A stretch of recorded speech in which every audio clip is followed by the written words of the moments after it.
Bonjour, bienvenue sur la Gazette à Bianconère en ce mardi 1er avril. Alors, aujourd'hui, nous allons un petit peu discuter de plusieurs points.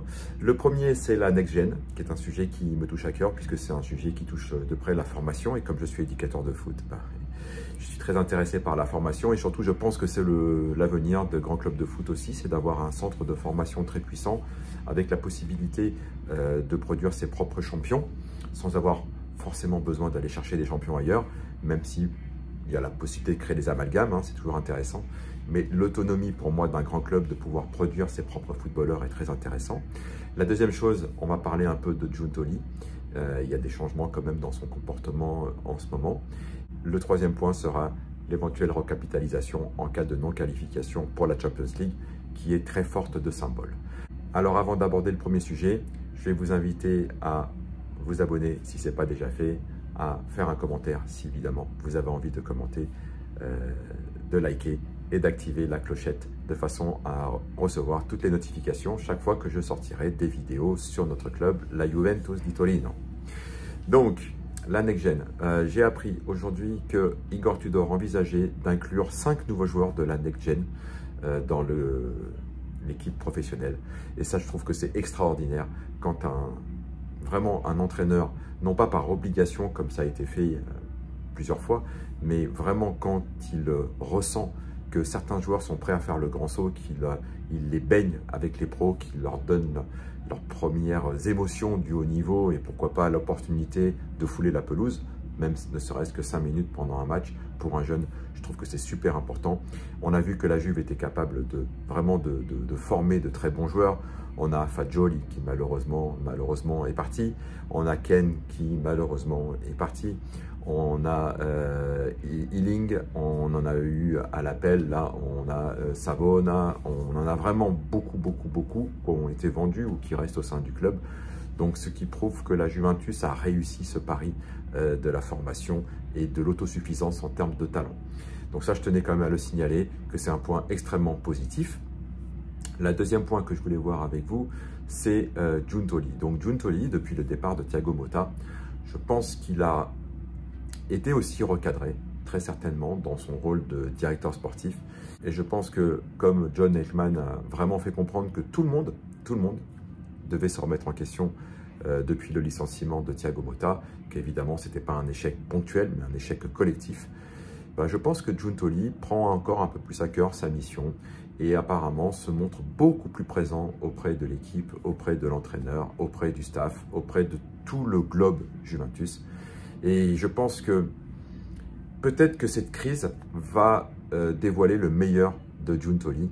Et je lui fais confiance, sincèrement, personnellement encore, pour arriver à créer une grande équipe, pour arriver aussi à gérer le côté financier, puisqu'on sait que la Juventus avait d'énormes problèmes financiers, notamment que l'équipe coûtait beaucoup trop cher, était vieillissante. Il a réussi à transformer tout ça. C'était pas facile. C'est pas facile, croyez-moi, de vendre des joueurs quand personne n'en veut. C'est pas facile de renflouer des caisses quand elles sont vides, voire déficitaires. Donc tout ça, ça a été réussi. Maintenant, il faut qu'il y ait la courroie de transmission sur le terrain, au niveau sportif, au niveau du jeu, au niveau des résultats. Et j'espère qu'avec Igor Tudor, on va mieux réussir qu'avec Thiago Motta.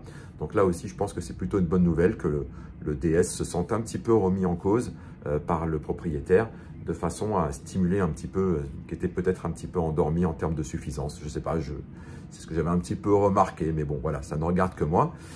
Le troisième point, c'est John Ekman, donc le petit-fils d'Agnelli, le président, grand Agnelli, qui a donc décidé de mettre un petit peu la main à la poche. Il faut savoir que la Juventus est un des seuls clubs au monde qui recapitalise par ses propres fonds, en tout cas par les fonds de la propriété du club, ses déficits. C'est marrant parce que c'est une des seules qui passe en procès pour des problèmes de déficit, et alors que d'autres en ont de plus importants, ils ne sont pas embêtés. Mais bon, ça sera un autre sujet. En tout cas, John Ekman, même si on sait très bien que sa passion n'est pas le football, lui c'est la Formule 1, mais il a fait une promesse au grand-père de toujours bien s'occuper de la Juventus, qui fait partie du patrimoine familial, et donc il prend ses responsabilités. Donc déjà, il est très présent ces derniers temps, et ça, je pense que ça amène beaucoup. Ça amène beaucoup pour les joueurs, pour l'entraîneur, pour le staff, pour tout le petit monde juventino, que le propriétaire soit vraiment présent. Je pense que ça resserre les rangs, je pense que ça redonne de l'énergie, ça met un petit peu de pression, et c'est toujours bon d'avoir aussi un petit peu de pression positive. Et la deuxième chose, c'est qu'on sait que Si la Juventus se qualifie pour la Champions League, ce que j'espère vivement, la dot financière qui va être reçue sera largement suffisante pour auto-financer le futur mercato et continuer cet assainissement des comptes, puisqu'il faut savoir qu'au premier trimestre, je crois, et ça faisait longtemps, le bilan de la Juventus était positif. Ou le dernier trimestre 2024 ou le premier 2025, je ne sais plus, mais c'est la première fois depuis très longtemps que des comptes retournent dans le vert. Donc voilà, l'assainissement financier est en cours et c'est très bien. Et John Neckman a montré qu'il était là. Si d'aventure la Juventus venait à manquer la qualification en Champions League, était là pour assurer les arrières de la Juventus.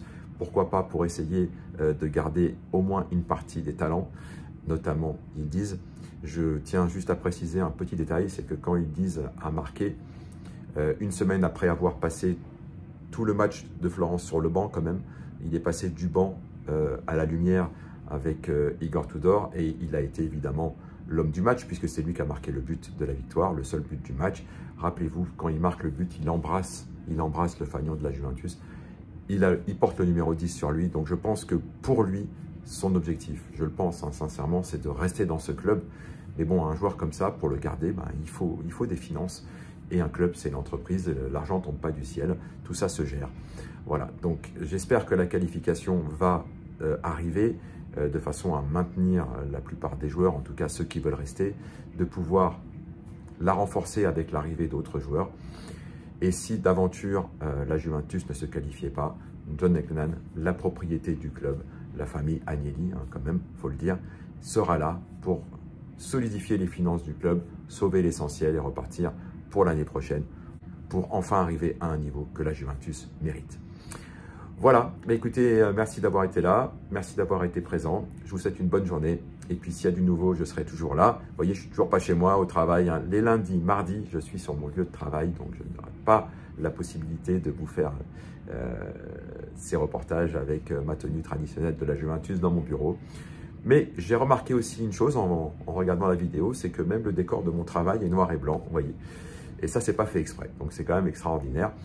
C'est très bien, c'est parfait, donc ça met quand même une ambiance juventina bianconera dans ces vidéos. Allez, bonne fin de journée, merci d'avoir été présent et à très bientôt. Ciao, ciao.